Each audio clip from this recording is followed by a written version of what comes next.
What's up, everybody? We're on a podcast now. I'm Alex, and in this video, I want to talk about why I am getting FBC Firebreak. Now, maybe I should put an asterisk in here because technically, why I'm getting, I am going to download it, I am going to play it, but my plan is honestly to get this thing through one of the subscription services, okay? I think that, honestly, and I think they've planned it quite well, one of the main draws of this game, right, is the fact that you can get it through PS Plus or Game Pass, which I hope, even behind the scenes, they've done the right things to make that like a successful thing where they don't need too many people to buy it, because I just honestly, I don't see how many people are going to get this game with it being on both of those, right? I really think that both the subscription services are going to eat this thing up. With that being said, this is a video series I do where I talk about why I'm getting, not getting, somewhere in between, an upcoming thing, and in this case, FBC Firebreak. So look, this comes out in a pretty crowded territory, and again, I'm very thankful that it's on these kind of free services, because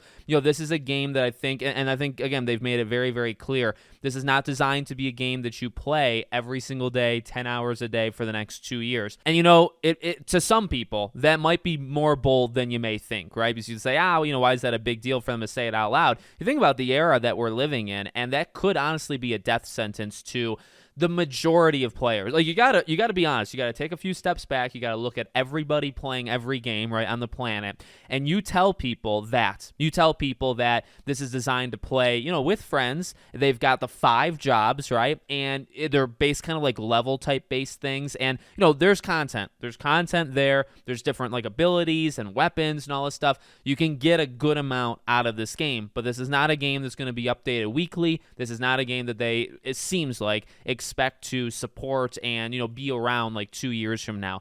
You tell people that, and the people that are playing Apex, Fortnite, Counter-Strike, all these people, like that, I honestly believe is a turnoff to 95% of them. Now, somebody like me, a Remedy diehard, okay, I'm in it for the long run. Alan Wake, Control, Max Payne remake, of course, coming out. I want this game to be successful, and I want this game to stand out. And what I will say, in terms of why I'm getting it, I'll be honest, when they originally showed this thing, it did not look good to me, like, at all. I think I called it generic. I think that was a thing, and which is weird, because you think Remedy and you think about their creativity and doing things that are just so different, right? And then they're doing this live service-esque type thing.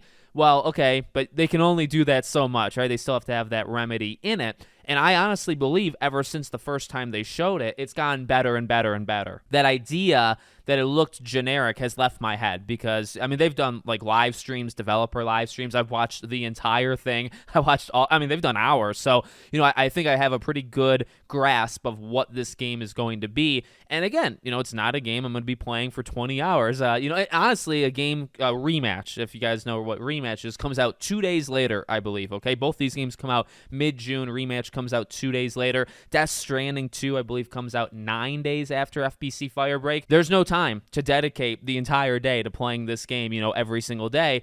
And again, what's cool about it is they don't expect you to, right? And I honestly, I'll say this too. I don't know how much I'll get out of this game. Like, I will want to play all of the jobs. I think they also confirmed in an interview pretty recently that they're going to add 2 more jobs to this game by the end of this year. So 5 going to 7. That's a 40% increase. Pretty good. They're expanding the game. I'm sure they'll add, small things here and there. And it's just a game that I'm expecting to have some fun with friends, right? Have that, again, Remedy kind of vibe to it, which I think it's going to do mainly through like the art style. I know the combat, like the gun type stuff, right? Like shooting, again, originally didn't really stand out to me. Nowadays, the more they've shown it, it does stand out. It does look like different than your average shooter, your average like extraction or, objective-based type multiplayer thing. Like, it does look different. I think this game is going to stand out. It's just, it's an interesting strategy, because Remedy has always thrived doing things in a different way, right? Like, they target not a huge audience, and they hope that smaller audience is always going to be there for them, and then they can kind of slowly expand into a bigger audience.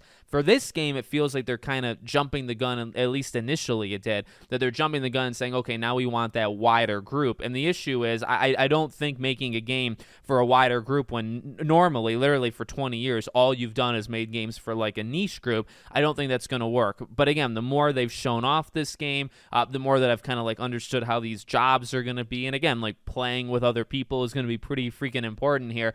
Like they are, I think, still dedicated to that more niche group. But, because it's more of a live servicey, first person shooter type thing, that is going to hopefully expand. And then I think, again, putting it on Game Pass and putting it on PS Plus, like we'll have to see how it works, because I could see this game doing quite well like the initial week, right? Because you're jumping in, then it's just like the content. And for me, it doesn't matter. Like that's really what I want to drive home here. For me, if there is a lack of content, which there very well could be, right? That's like the biggest thing in any live service game ever, like ever created, is, okay, you can play it for a week, you can play it for 2 weeks, can you play it for a month, can you play it for a year? Then how much are they going to add to it to expand in a month, in a year, right? So it's always that kind of second phase.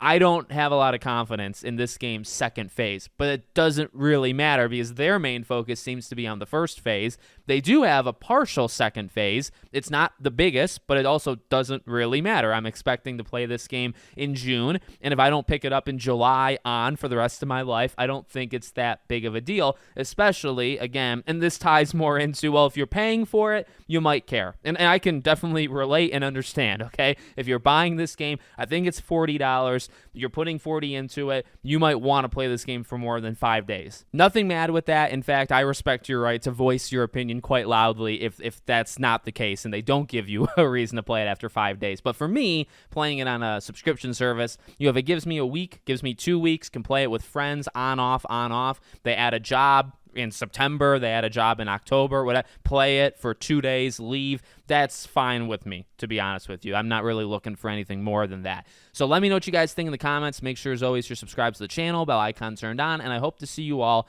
on the next one.